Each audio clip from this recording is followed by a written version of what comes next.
I thought I would begin asking you about how you approached dealing with Coltrane and what your relationship was to his music. I watched a video earlier today. I think it was when you were at Brick, that video from when you were at Brick, and on it there's a moment, George, where you say when Jawole approached you about the work, you were scared because you knew you'd be the only musician in the work, and even in some of the voiceover in the piece, there's a few times when people say, "Oh, I'm a little intimidated," or this is big and this is huge, and so I'm wondering if you all can speak to what it means to approach Coltrane and deal with this seminal musician in jazz. And I'll say one more thing, just to sort of frame this. We know that jazz music is vast, and there are many important figures, but there are, some names that are bigger than others. And, Miles Davis and Charles Mingus and Louis Armstrong and, I'm sorry, what's that? Art Tatum and these artists who not only were exceptional performers, but really changed the landscape of where the music was going. Dizzy Gillespie, Charlie Parker, and so Coltrane would be absolutely one of those musicians. So, turn it over to y'all. The immediate thought that comes to mind is we are not trying to emulate John Coltrane and his music. We are trying to be inside of the practice of a listening that allows us to ascend and transcend into spheres that are beyond us. And so that was something that we really worked diligently in, was not trying to be his music, not trying to imitate his music, but trying to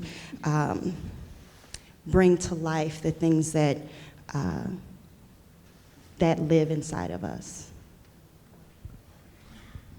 Yeah, for me, it was, seeing where our lives paralleled and learning about his early childhood and him growing up in the AME church, his father being a pastor, and what sounds came from his, what influenced his sound from that experience.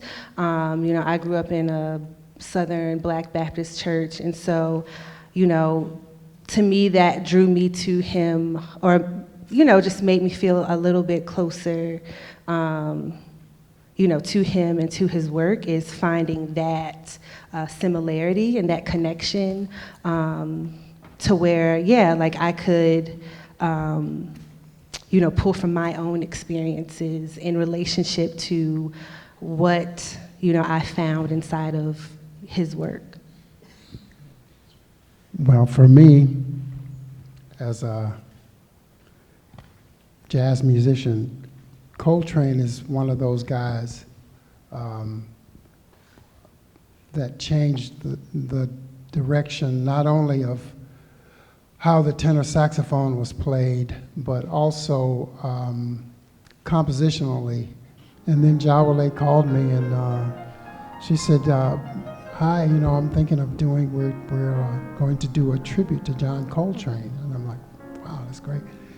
And so she said, we're going to base it on his signature recording, which is A Love Supreme. And I was like, wow, wow. She said, would you like to? I was like, I sure would, yes. And then I was like, who else is in the band? She said, no one. I was like, wait a minute. Just wait a minute. I mean, I actually almost, decided not to do it because that's just, because of the recording is so iconic, and the drumming of Elvin Jones and the piano playing of McCoy. I hope I'm not taking up too much time. But anyway, so, but I talked with another close friend who you all know Diane McIntyre about it. And Diane McIntyre, she said, I told her, you know, I don't know, you know, it's like and I don't know if I can do that. And she said, in that case, you definitely should do it. And she talked to me for a while about it, and I said, okay. And then when I finally did, and we started working on it, it was so, the development of it was so organic. It was not about being worried about the music. It was about expressing the music and what it did in the dancers. And I never really, well, at one previous time, for a real short piece with Diane McIntyre, but I never collaborated with dance in that way. So it's very profound for me as a musician and as a pianist. And I just hope everybody gets it. I'm wondering if we can talk a little bit about the role of improvisation in this work. Obviously, it's central to how jazz functions. One of the other great quotes that I've stolen from that jazz documentary is they talk about improvisation for jazz musicians as the ability to make a masterpiece in the moment. And what I love about watching the collective, George and the dancers, is those moments when you surprise each other with an improvisation. And for us as an audience, not being able to tell when it's being improvised and when it's structured and when it's some hybrid of both of those things. And so, can you talk a little bit about how improv functions overall for Urban Bush Women, but specifically how you're using it in this piece, and maybe how you're using differently in this piece than you would in other works?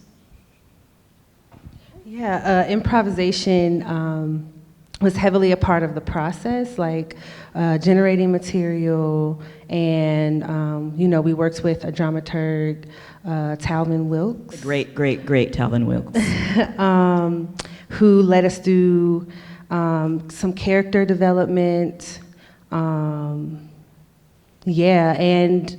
also within the company, it was a very collaborative process to where we were also given prompts, and we transcribed music, which is like just embodying like one of the instruments, like embodying the horn or embodying the drum or the bass line or the cadence. One track that we used in particular was a piece by Robert Johnson, Preachin' Blues. We really delve into that and use improvisation to transcribe not only the syncopation of his voice, but also like the feeling behind it.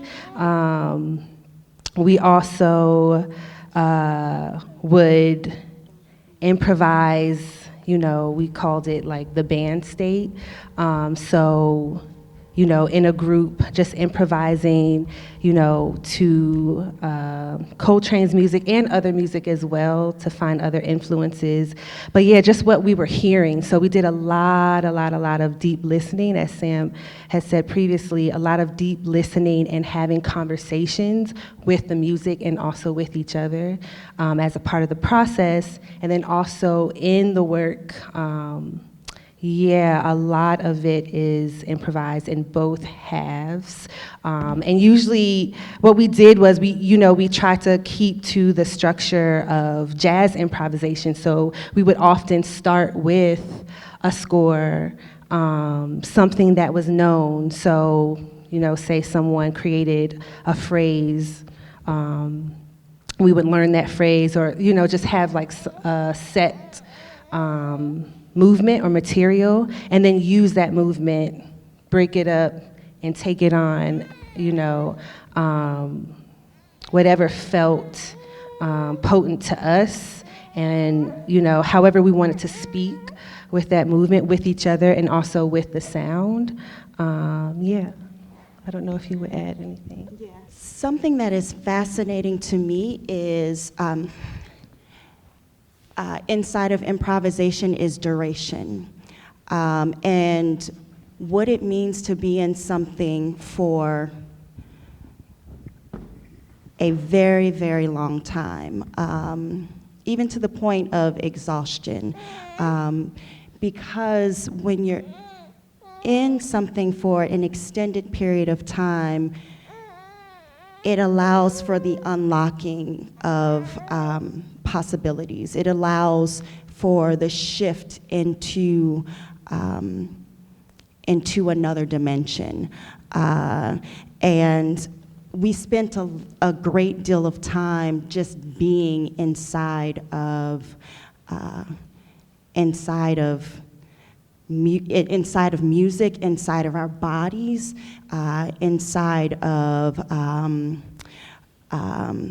different forms of research, whether that was going to the museum. We took several trips to the museum. We went to see the David Bowie exhibit. We went to see Haitian voodoo exhibit, and all of that is information. So we're taking in and imprinting the things that we're experiencing, and then we're allowing those things to live and move through us, to allow our bodies, to allow our minds to be informed by. And in this work, we talk a lot about accessing states, different states of being. And so also inside of that, what does it mean to be in a state where you're in a deep, deep listening? And what does it mean to be in the not something that, a lot of the material in this work is set material. It is set structure, and it's also being informed by the listening and the responsiveness to each other, to George, to what we're hearing, what's happening in the space. So it's a combination of the two.